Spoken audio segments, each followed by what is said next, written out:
Secara logika, Ya. Dajjal itu sekarang ini sudah turun ya? Nah, yang namanya Dajjal itu banyak, wakil udah ceramah wakil. Iya. Ngaku Dajjal ini. Wakil, ya aku Dajjal sih pinter ngomong tapi gak ngalami.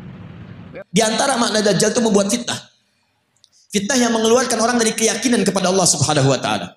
Nah, ada kata Allah, itu bukan bentuk Dajjal aslinya tapi sifat-sifatnya.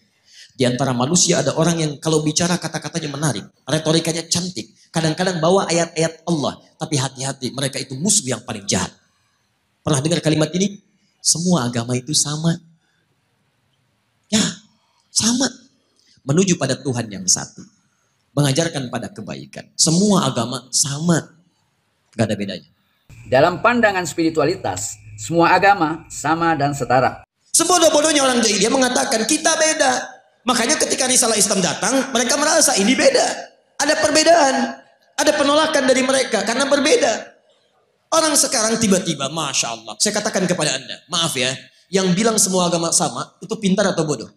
Nah, sifat-sifat ini disebut oleh Nabi SAW. Sesungguhnya sifat-sifat yang tidak baik, yang hanya dimiliki oleh Dajjal.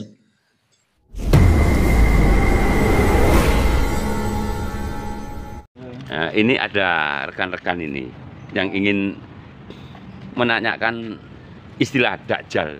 Di sini saya akan coba menanggapi sebuah video yang Weldo lagi, yang mana beliau ini mengaku sebagai seorang ahli dalam spiritual, bahkan tidak sedikit pula kaum muslimin wal muslimat yang menganggap beliau itu adalah ahli dalam ma'rifat atau ahli dalam hakikat.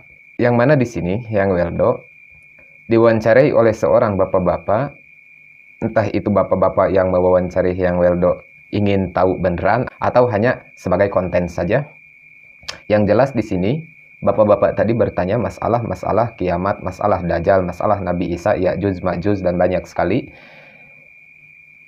Ketika Yang Weldo ditanya masalah apa itu Dajjal menurut istilah, Yang Weldo menjawabnya banyak sekali yang menurut saya ini bertentangan dengan syariat Islam. Sebetulnya kalau secara logika, Ya. Dajjal itu sekarang ini sudah turun ya? Nah, yang namanya Dajjal itu banyak, wakil udah ceramah wakil.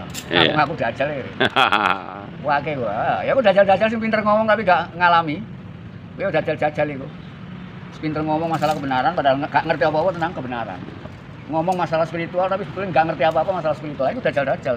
Oh, Dajjal. Ya Dajjal itu butuh sesuatu yang heboh gak karuan. Terus digambarkan bermata satu. Wah. Tapi apa kira-kira nanti pada akhir zaman itu akan diturunkan lagi Nabi Isa itu yang? Ya, yang namanya nabi-nabi itu akan terus turun setiap zamannya.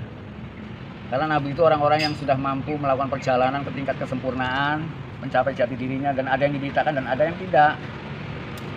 Orang-orang juga nggak tahu siapa yang menjadi Nabi Isa itu. Iya. Mungkin juga ganti nama yang ya. Iya, udah jelas ketika dia muncul lagi reinkarnasi, udah ganti wujud, ganti nama dan lain sebagainya. Iya. Dajjal memang akan turun di akhir zaman para dulur. Dajjal nanti akan menebar fitnah di setiap pelosok daerah di bumi ini. Dan tidak sedikit pula orang yang akan mengikuti Dajjal karena kena dengan fitnah Dajjal. Itu sebabnya kita diajarkan oleh baginda Rasulullah Shallallahu Alaihi Wasallam, yang mana kalau kita sholat di tasyahud terakhir kita diharuskan membaca doa fitnah Dajjal. Artinya apa? Artinya baginda Rasulullah Shallallahu Alaihi Wasallam mengkhawatirkan umatnya yang ada di akhir zaman, takut umatnya itu nanti akan terjerumus, terbujuk rayu, tertipu oleh fitnah Dajjal. Dan Nabi Isa pun akan turun nanti di akhir zaman, akan turun lagi. Tapi si Yang Weldo ini berkata bahwa Nabi Isa itu ya memang akan turun. Cuman kita tidak tahu, karena Nabi Isa itu nanti ketika keluar, dia nanti bereinkarnasi katanya. Bereinkarnasi, entah itu Nabi Isa nanti ganti nama lah, apalah, tidak ada yang tahu lah. Itu kan narasi seperti itu, bukan karakter orang Islam. Kalau orang Islam itu tidak memakai istilah reinkarnasi, tidak meyakini sistem reinkarnasi, itu umat Islam. Karena apa? Yang ada sistem reinkarnasi itu keyakinan agama lain, contohnya agama Hindu. Agama Hindu meyakini itu, sebahagian agama Hindu, orang yang beragama Hindu meyakini bahwa adanya sistem reinkarnasi. Sedangkan di Islam, kita tidak meyakini itu. Istilah kiamat aja banyak orang yang nggak ngerti. Istilah Idul Fitri aja banyak yang nggak ngerti. Iya. Kalau kiamat kan yang saya dengar ada kiamat kecil dan kiamat besar. Apa kiamat itu? Ya, kiamat kecil seperti terjadinya bencana alam. Keliru besar itu. Kiamat itu kan asal kata dari yaumil qiyamah. Artinya kiamat apa kiam? Kiam itu artinya bangkit. Bangkit. Yaumil qiyamah itu artinya waktu kebangkitan. Hari kebangkitan. Hari kebangkitan. Kapan itu hari kebangkitan? Ya bangkitnya kita dari bangkitnya kesadaran kita. Bangkitnya kesadaran kita mencapai kesadaran murni, mengenal diri sendiri. Nah, orang-orang yang sudah mampu mencapai kebangkitan inilah yang disebut dengan yaumil qiyamah, mencapai kiamat. Nah, susah kita mencapai kiamat, yang kita temui akhirnya Idul Fitri. Idul Fitri itu hari di mana kita mencapai kemurnian kita, fitri, diri kita yang fitri, yang murni. Dan hari Idul itu hari kemewahan, hari besar di mana kita mendapatkan hidangan dari langit. Nah, itu Idul Fitri yang sebenarnya di sana. Lalu dia berbicara masalah kiamat. Menurut dia, kiamat itu adalah hari kebangkitan. Nggak ada di dalam Al-Quran pun yang namanya hari kehancuran. Hari kiamat yang sering kita sebutkan di dalam rukun iman, yang mana rukun iman itu amantu billahi wa malaikatihi wa kutubihi wa rusulihi wal yaumil akhir. Nah, seterusnya wabil qadri khairihi wa syarrihi. Di situ yaumil akhir ditafsiri oleh para ulama itu adalah hari kiamat. Memang nggak salah kalau dia mengartikan bahwa hari kiamat itu adalah hari kebangkitan. Cuman narasi yang dia bangun adalah hari kebangkitan itu kebangkitan diri kita menuju ke kemurnian katanya. Entah apa maksudnya kemurnian diri itu. Ya mungkin mensucikan diri. Seperti yang dia katakan kayak Idul Fitri gitu. Idul Fitri itu Idul Fitri itu adalah hari kemurnian, hari kebangkitan. Kalau masalah memurnikan diri, memurnikan hati, memurnikan jiwa, itu di makom syariat juga diajarkan. Bagaimana kita caranya untuk tidak suudzon kepada orang lain. Bagaimana caranya kita harus bisa husnudzon kepada sesama, husnudzon kepada Allah. Bagaimana caranya kita untuk mengoreksi diri kita sendiri, untuk menemukan jati diri kita sendiri. Sebenarnya di makom syariat juga diajarkan seperti itu dulu. Tidak harus kita beranggapan bahwa hari kiamat itu adalah hari pemurnian diri, hari pensucian diri. Justru hari kiamat itu yang dimaksud hari kebangkitan diri itu setelah nanti ini dunia ini, alam dunia ini dihancurkan sehancur-hancurnya oleh Allah Subhanahu wa taala. Di situ ada yang namanya Yaumul Ba'ats, yaitu hari kebangkitan. Yang dimana hari kebangkitan itu adalah awal dari hari kita menuju alam-alam berikutnya, yang dimana diriwayatkan oleh para alimil ulama setelah hari kebangkitan itu maka kita digiring oleh Allah Subhanahu wa taala menuju yaumil masyar. Di yaumil masyar nanti kita menuju lagi alam berikutnya, yaumul hisab, dan seterusnya banyak sekali alam yang akan kita tempuh nantinya. Itulah yang dimaksud hari kiamat. Tidak salah si penanya tadi menyebutkan bahwa ada kiamat sugro, ada kiamat kubro. Yang mana kiamat sugro itu adalah musibah-musibah kecil. Nggak salah itu. Kiamat kubro itu adalah kiamat agung. Makanya hati-hati Anda dalam berucap. Meskipun Anda mengaku bahwa Anda adalah ahli spiritual, tapi ketika Anda berucap seperti itu, Anda menggambarkan bahwa Anda itu adalah ahli fulasifah. Anda adalah ahli filsafat, bukan ahli spiritual. Ingat, Anda bukan ahli tasawuf. Anda bukan ahli makrifat. Karena orang yang sudah makrifat, arif billah, tidak akan sembarangan atau serampangan dalam berucap. Kita ambil misalnya di hadis riwayat Muslim. Di kitabnya halaman 111, jilid pertama, posisi paling kiri sebelah atas, bab yang keempat, hadis nomor 6. Riwayat hadis Abu Hurairah radhiyallahu taala anhu. Sayati akan datang alaikum pada kalian semua fi akhir zaman, di akhir-akhir masa kehidupan, dajjaluna kadzabun. Disebutkan dajjal, jamak lagi bentuknya. Para dajjal, kadzabun yang terbiasa berdusta. Baik, apa dustanya? Ternyata bukan urusan dunia. Kalau dusta urusan dunia, zaman jahiliyah juga sudah ada.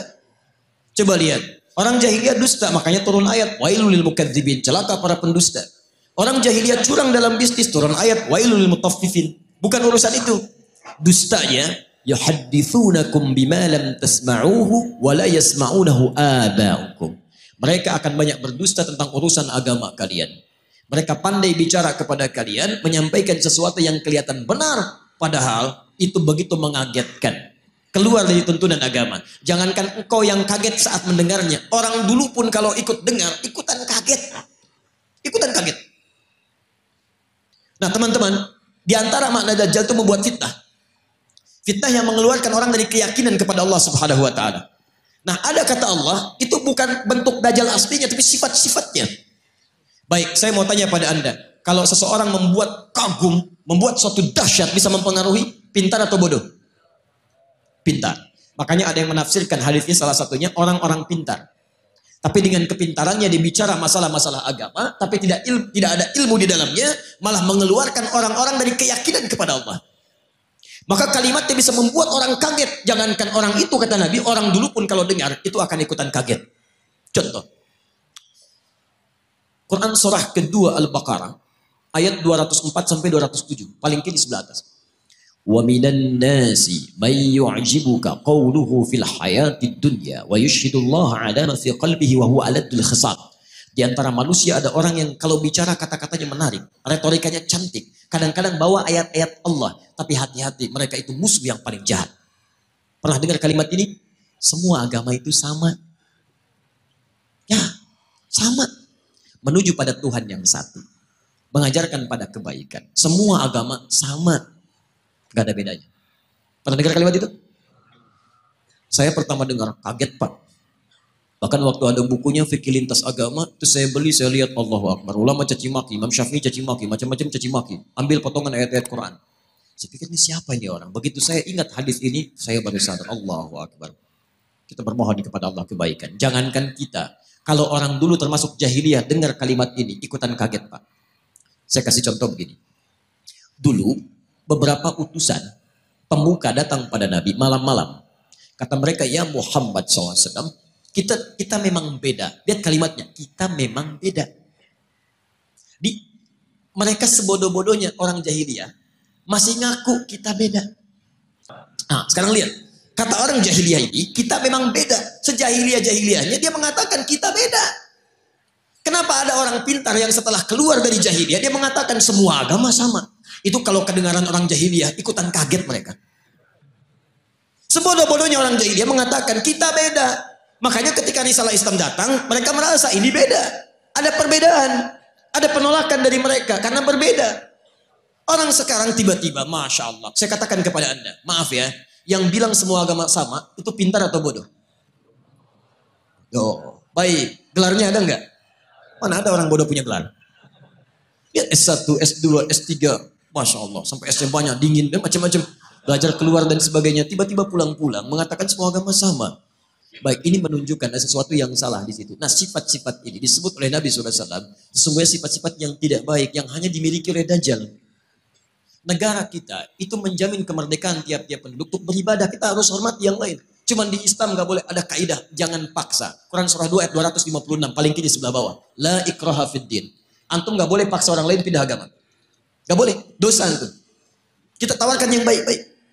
Tapi kita pun diminta oleh Al-Quran untuk zero toleransi. Toleransi tertinggi adalah biarkan orang lain dengan kepercayaannya masing-masing. Lakum dinukum waliyadin. Tapi kita dakwahi dalam kebaikan. Mau ikut, alhamdulillah. Tidak ikut, gak apa-apa, gak boleh paksa.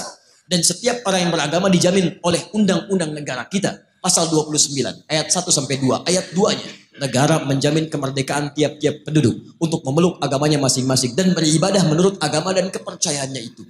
Beribadah menurut agama dan kepercayaannya itu. Kita saat beribadah kepada Allah, keyakinan pertama, yakin Islam yang paling benar. Itu ibadah tertinggi kita. Ibadah lisan.